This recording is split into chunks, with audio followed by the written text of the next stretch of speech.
mempertanggungjawabkan ya, kira-kira seperti itu, mempertanggungjawabkan iman percaya saya kepada Isa Al-Masih, dimana saya beberapa hari yang lalu atau kira-kira 1 atau 2 hari yang lalu saya mendengar salah satu video teman-teman di YouTube ya, itu oknum ini mengatakan ya, teman-teman lihatlah video ini. Maafkan aku saudaraku Nasrani, aku tidak bisa mengucapkan selamat Natal. Karena orang yang mengucapkan selamat Natal, maka dia sudah mengakui 3. Yang pertama, mengakui bahwa Isa anak Tuhan. Yang kedua, mengakui bahwa Isa lahir 25 Desember. Yang ketiga, mengakui bahwa Isa mati di palang salib. Ya.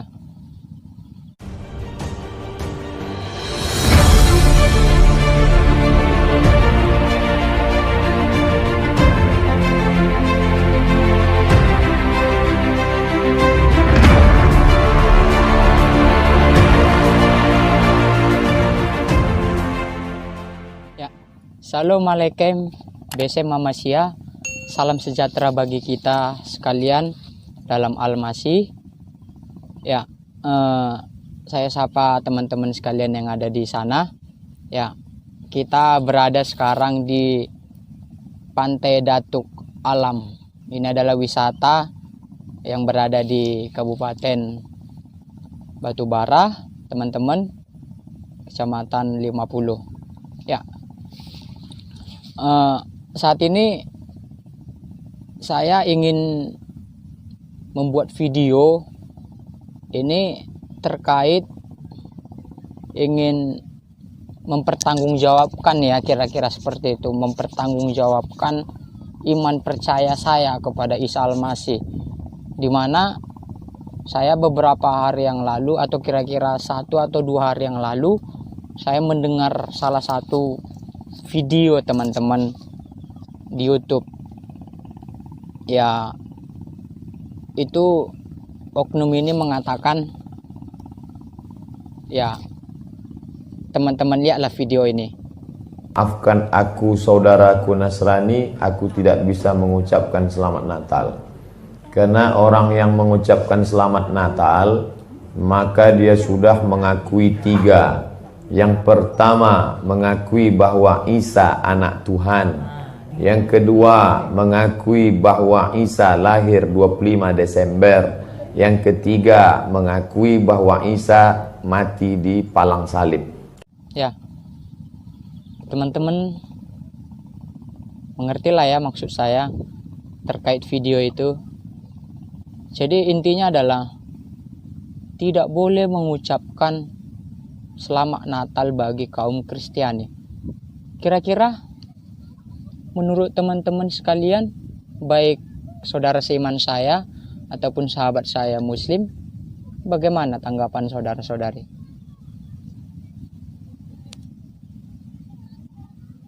Apakah sama seperti yang saya pikirkan? Ya, cukup aneh memang sih, orang yang berpendidikan dan dikenal oleh banyak orang ya pastinya beberapa tahun terakhir ini, tapi dalam setiap ceramah-ceramah yang dia berikan kepada jemaah-jemaahnya itu tendensiusnya memecah belah teman-teman. Saya lihat seperti itu ya. Nah, oleh sebab itu saya dalam video saya ini ingin mempertanggungjawabkan sebenarnya iman percaya saya kepada Tuhan saya ataupun kepada teman-teman saudara saya yang Muslim. Artinya apa? Saya ingin bersaksi bahwa Tuhan saya itu Tuhan yang Maha Esa, yaitu di dalam Isa Al-Masih. Nah, dulu mengenai ya salib, dan di salib itu ada jinnya, dan sekarang terkait mengenai tidak boleh mengucapkan selamat Natal. Sementara kalau dipikir-pikir, saudara-saudari teman saya Muslim yang lain banyak yang mengucapkan selamat Natal. seperti video ini?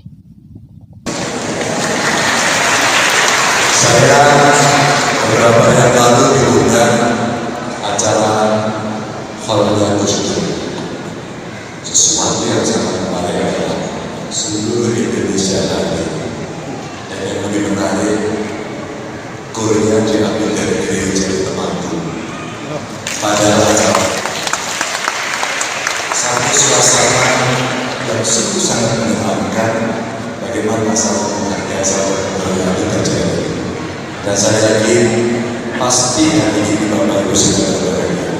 Kami semua ikut berbahagia. Selamat Natal untuk kami semua.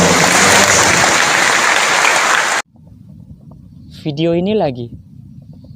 Saya Tri Risma Harini, Wali Kota Surabaya, mengucapkan seluruh warga Kota Surabaya dan seluruh bangsa se-Indonesia, saya menyampaikan selamat hari Natal bagi warga Kristiani yang merayakan. Mudah-mudahan Natal kali ini tetap memberikan semangat kepada kita untuk memperjuangkan kehidupan yang lebih baik dan menjaga persatuan dan kesatuan bangsa seluruh Indonesia.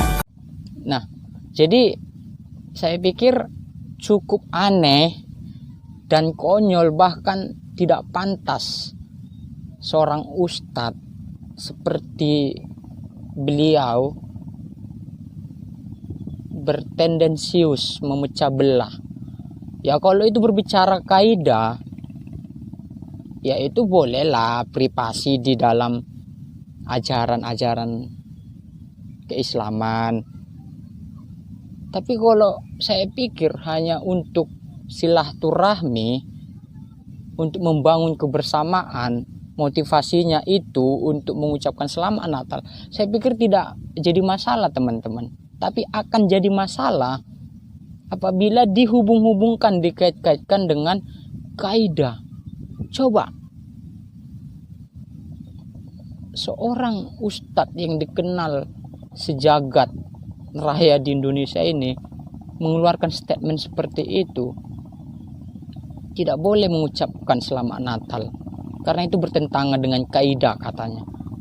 Coba saudara-saudari, pasti kita akan merasakan, berpikir bahwa akan ada perbedaan jauh begitu ya. Cobalah jangan langsung disinggung mengenai keagamaan, keyakinan. Janganlah agamawi sekali ya kan. Ini zaman keterbukaan demokrasi. Coba dilihat dari sudut pandang ideologi Pancasila. Berbeda-beda tapi satu juga ya kan. Bhinneka Tunggal Ika. Coba ditinjau, dilihat, dipandang dari sudut ideologi itu. Saya pikir tidak akan terjadi seperti yang sekarang-sekarang ini. Ya, oleh sebab itu tidak panjang lebar lagi ya. Nah, kita akan membahas satu topik. Ini gunanya untuk memperkuat, meneguhkan, mengokohkan iman percaya saudara-saudari saya sekalian yang percaya kepada Isa Al-Masih sebagai junjungannya yang ilahi. Hanya itu motivasi saya membuat video saya ini. Nah, yang akan kita bahas adalah topiknya, karena kasih karunia kamu diselamatkan. Karena kasih karunia kamu diselamatkan.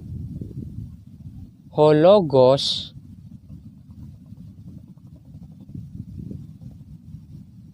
gar karis emisojo, itu bahasa aslinya. Hogar karis emisojo. Ya, ini saya ambil ayat dasarnya dari Efesus, teman-teman. Efesus pasal 2 ayat 8 sampai 10. Tapi kita akan membahas cuma satu ayat saja, ayat ke-8 nanti. Nah, jadi seperti topik yang akan kita bahas adalah karena kasih karunia kamu diselamatkan. Teman-teman, saudara-saudari seiman saya, milenial zaman sekarang, muda-mudi, generasi muda yang membawa pembaruan kepada bangsa kita, bahkan dunia ini, kasih karunia itu ada padamu karena engkau percaya kepada Isa Al-Masih, maka engkau diselamatkan. Itu ajaran kekristenan ya teman-teman, harus diingat, harus diresapi, harus direnungkan. Nah, kita akan bahas satu ayat ini saja ya teman-teman, yaitu di ayat 8 saja. Karena kasih karunia kamu diselamatkan oleh iman, itu terjemahan baru. Tapi saya mau ngajak teman-teman sekalian itu membuka di terjemahan sederhana Indonesia edisi 2.3. Saya suka terjemahan ini. Kira-kira seperti ini dia. Maksud saya adalah kita diselamatkan oleh karena kebaikan hati Allah. Dan keselamatan itu kita terima hanya karena kita percaya penuh kepada Kristus. Kita tidak bisa selamat karena usaha kita sendiri. Keselamatan itu adalah pemberian Allah.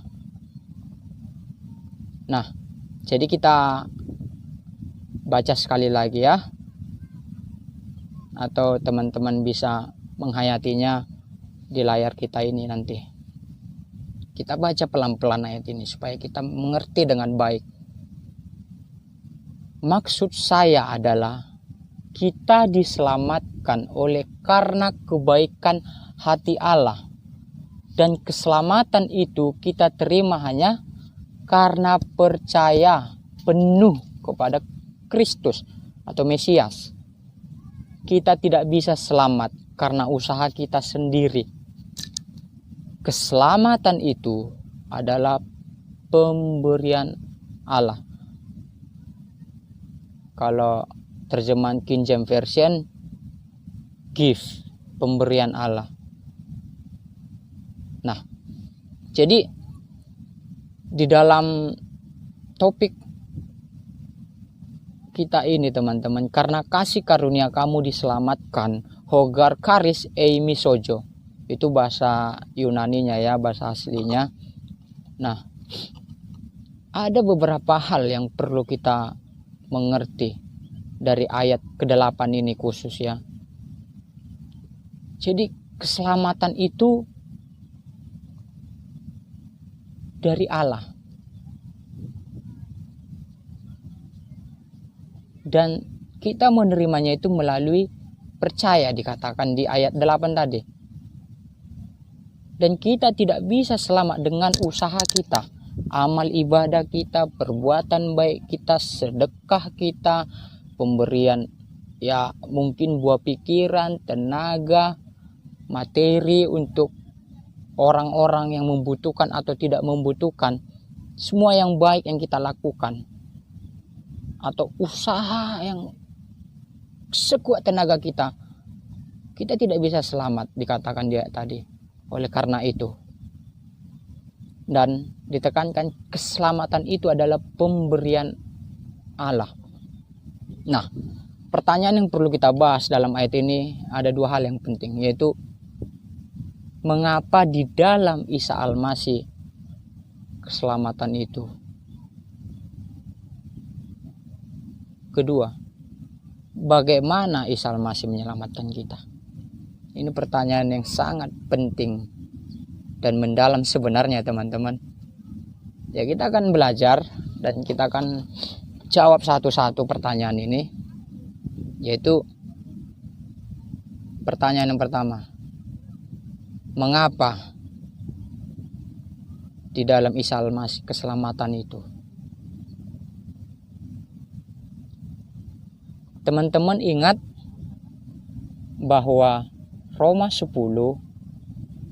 ayat 9 mengatakan, jika kamu mengaku itu pasti dari mulut ya.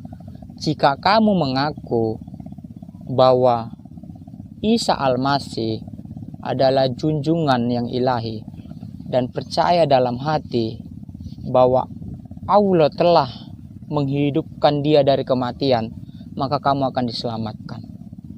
Nah, kenapa harus melalui Isa Al-Masih? Harus mengaku dan percaya dalam hati. Itu berawal dari penciptaan manusia pertama, teman-teman. Kita tahu perjanjian lama bahwa proto Injil, Injil yang mula-mula sudah dinubuatkan di kitab suci Taurat yang pertama atau dalam kitab perjanjian lama ya, yaitu di Kejadian 3 ayat 15. Dia akan meremukkan kepalanya dan tumitnya, bla bla bla dan sebagainya, seperti itu kira-kira ya. Nah, itu Injil mula-mula, proto Injil, tentang Sang Juru Selamat atau tentang Al-Masih, tentang Mesias, tentang Kristus sudah dinubuatkan akan lahir. Nah, berhubung bulan ini teman-teman, di mana gereja-gereja atau teman-teman saya sudah merayakan, bukan hanya memperingati tapi meresponi, memaknai kelahiran Sang Mesias, Sang Al-Masih junjungan kita, tepat di bulan ini. Nah, puji Tuhan ya teman-teman. Jadi di dalam perjanjian lama itu Isa Al-Masih, Sang Mesias sudah dijanjikan. Kita para nabi, baik nabi-nabi yang dulu ya, mulai dari Nabi Adam, Siti Hawa, Hobil, Nuh, Ibrahim, Musa, Sulaiman, banyak macam lagi. Itu mereka diutus Allah untuk mengabarkan tentang Mesias.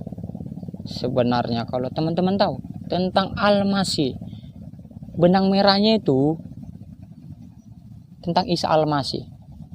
Kurban yang sempurna itu tentang Isa Al-Masih. Jadi perjanjian lama itu, kalau boleh tegas saya katakan, itu berbicara tentang darah sebenarnya. Di mana di perjanjian lama mengenai kurban hewan, dan di perjanjian baru digenapi janji Allah itu. Sang penyelamat datang dari keturunan perempuan yang perawan. Kita tahu Siti Maryam adalah ibu dari Isa. Siti Maryam perawan, dia melahirkan Isa secara ajaib melalui Roh suci Allah. Nah, janji yang dijanjikan Allah sebelumnya di Kejadian pasal 3 ayat 15, maka disebut perjanjian lama, dan digenapi di perjanjian baru mengenai Sang Penyelamat yang akan dilahirkan itu, dan sudah lahir. Kita peringati malah di bulan ini khusus tanggal 25 Desember 2019, hari yang sangat menggembirakan itu. Dan mengenai kurban yang sempurna dikatakan. Nah, kita lihat di perjanjian baru bahwa Yohanes 1 ayat 1, pada mulanya adalah firman, dan firman itu bersama-sama dengan Allah pada mulanya, dan firman itu adalah Allah. Kita tahu Isa Al-Masih itu adalah firman Allah, kalamullah, kalimatullah. Kalau saya pikir, kalau Allah berkuasa menujulkan firman-Nya ke dalam kitab suci, kenapa tidak ke dalam diri seseorang atau pribadi, yaitu di dalam dan melalui Isa. Firman aja bisa ke dalam buku, kok firman gak bisa jadi manusia? Itu logika berpikirnya ya. Nah, jadi di perjanjian baru sudah tergenapi bahwa Isa Al-Masih sudah lahir melalui Siti Maryam. Dia hidup suci, tidak berdosa. Itu bedanya kepada semua manusia. Waktu kelahiran Isa Al-Masih dia suci sampai matinya, sampai hidupnya pada hari ketiga. Kita hidup, lahir, mati dengan atur dosa, dia tidak. Jadi pertanyaan satu sudah dijawab tuntas teman-teman, bahwa mengapa di dalam Isa Al-Masih keselamatan? Karena sebelumnya sudah dijanjikan seorang penyelamat akan lahir, kurban sempurna akan lahir. Isa Al-Masih sudah lahir melalui Siti Maryam. kurban yang sempurna itu bukan di dalam binatang lagi. Seperti setiap tahun saudara kita muslim merayakan kurban Idul Adha. Itu tidak ada lagi di dalam kekristenan ajaran kita, teman-teman. Sudah dipatahkan. Kurban yang sempurna itu sudah hadir 2019 tahun yang lalu. Sudah dikerjakan di kayu palang. Sudah tuntas ya pertanyaan yang pertama. Mengapa di dalam Isa Al-Masih itu keselamatan? Kedua, bagaimana cara keselamatan itu kita dapat? Saya pikir logika berpikirnya seperti ini. Waktu saya tahu apa itu kasih sayang, tahu apa itu cinta, saya sangat gembira. Ya, saya jatuh cinta, saya sayang karena berjumpa gitulah ya dengan lawan jenis saya, maka saya sayang, cinta. Ya kalau nggak jumpa tatap muka fisik itu ya pasti nggak ada toh cinta itu, ya kan. Nah, demikianlah cara atau bagaimana cara untuk mendapatkan keselamatan itu. Demikianlah seperti yang pertama kali Anda dan saya jatuh cinta pertama kali kepada seseorang lawan jenis, baik itu yang wanita ke laki-laki, laki-laki ke wanita. Apakah Anda, teman-teman, sudah pernah mendengar Injil, mendengar tentang Isa Al-Masih? Kalau belum, alhamdulillah, hari ini saya akan menyampaikan, memberitakan Isa Al-Masih itu kepada Anda. Isa Al-Masih itu adalah kalamullah, kalimat Allah yang pada mulanya bersama-sama dengan Allah di surga, dan kalam itu adalah Allah itu sendiri. Kalam itu nuzul ke dunia melalui perawan hamil Siti Maryam menjadi seorang pribadi yang bernama Isa, yang memiliki arti nama penyelamat, juru selamat, arti Isa, Yesua, Yesus, Yesua. Jadi apabila Anda sudah pernah mendengarnya atau belum sama sekali, dalam video ini saya menegaskan bahwa Injil itu adalah mengenai Isa Al-Masih yang telah mati. Ini intinya, mengenai Isa Al-Masih yang telah mati dan hidup kembali pada hari yang ketiga. Untuk apa? Untuk mengampuni semua dosa-dosa Anda dan saya. Jadi Injil itu bukan berbicara tentang kelahiran saja, teman-teman. Euforia, buat liturgi, Natalan, pada mulanya adalah firman, bla bla bla, pada mulanya Allah, dan sebagainya, begitu ya. Kalau saya ingat waktu kecil saya liturgi atau bernyanyi vokal grup, bukan itu. Intinya adalah Isa itu mati untuk Anda dan bangkit untuk memberikan hidup yang baru kepada Anda. Pada hari yang ketiga dia bangkit, mengalahkan maut sesuai janjinya. Itulah intinya keselamatan itu di dalam Isa Al-Masih. Itulah Injil itu. Jadi teman-teman, caranya untuk mendapatkan keselamatan itu dalam video inilah. Anda sudah mendengar Injil itu, mendengar Isa Al-Masih. Mengapa di dalam dia keselamatan ada? Karena sebelumnya sudah dijanjikan dan sudah digenapi. Dan bagaimana cara menerima keselamatan itu? Melalui video ini Anda sudah mendengar bahwa Isa Al-Masih itu mati hanya untuk menebus Anda dari dosa-dosa Anda. Jadi saya mau tegaskan sekali lagi untuk mengakhiri video kita ini, dosa yang paling besar dan dosa yang tidak akan diampuni selama-lamanya adalah, teman-teman, oleh Allah. Dosa yang paling besar dan dosa yang tidak akan pernah diampuni selama-lamanya oleh Allah adalah dosa yang tidak mau percaya dan terima Isa Al-Masih sebagai junjungan yang ilahi. Tidak terima, tidak mengaku Isa adalah junjungan yang ilahi dan percaya dalam hatinya bahwa Isa Al-Masih sudah bangkit pada hari yang ketiga. Itu adalah dosa yang paling besar dari dosa segala-galanya.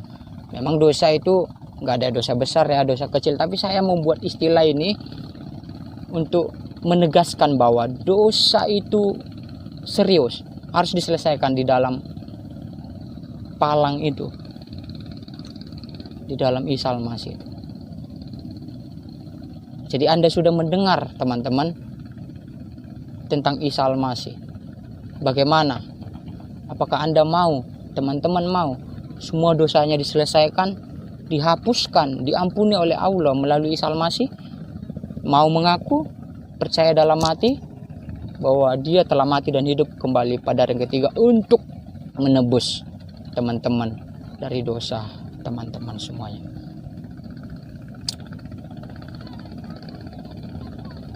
Untuk menutupnya, saya membuat statement haposan lumban toruan berbuat baik karena diselamatkan, bukan supaya diselamatkan. Dan dari video ini bukti saya diselamatkan. Saya berbaik kebaikan, berbagi bersama-sama teman-teman. Terima kasih. Assalamualaikum. Besem Mamasya.